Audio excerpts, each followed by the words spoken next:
Hi everybody, I'm Dawn Meifert. Thanks so much for joining me on Here's the Deal. So a new Gilded Age is here.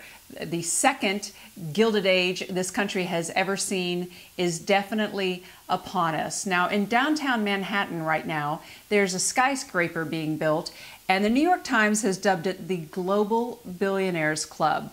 The two penthouse apartments in that building have already been snatched up at $90 million a piece. Now there are more modest digs in that same building at $45 to $50 million, and those have all been sold as well. So as much as the mega rich, the billionaires scream and yowl about how unfair this tax system is, they are doing very, very well under the last 30 years of trickle down, which really has seen a redistribution of wealth. Unfortunately for all of us in the middle class, that redistribution keeps going up and up.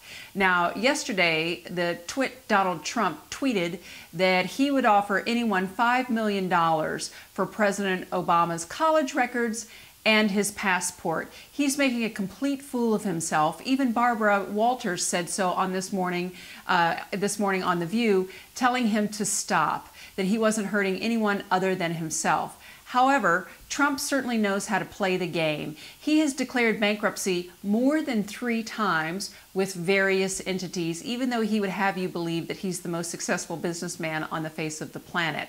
Also, the city of New York has somehow found it right to supplement Trump building a golf course in the Bronx. That's right.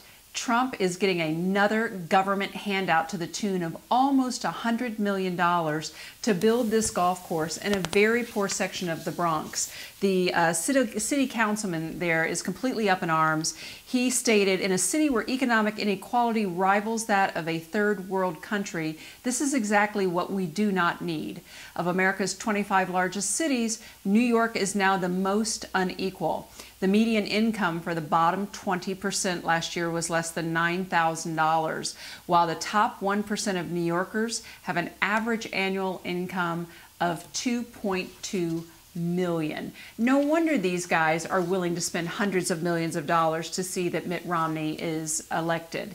There's one more thing I want to talk about, and it's a new trend that we're seeing among CEOs trying to pressure their voters, or their employees in how to vote. As a matter of fact, this past June, Mitt Romney was on a telephone call, a conference call with many of these industrial leaders, and this is what Mitt Romney had to say to them.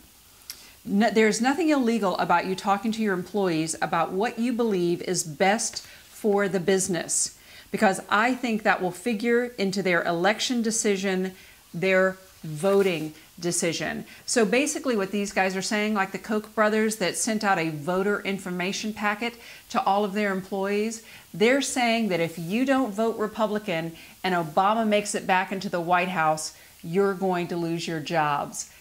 These guys can't win on substance. They can't win on policy, so they're going to lie, cheat, or steal to try to take this election. We are less than 2 weeks away. If you know anybody in a swing state, let's make sure they get out and vote, and they vote Democratic. I'm Dawn Meifert. Thanks so much for joining me on Here's the Deal.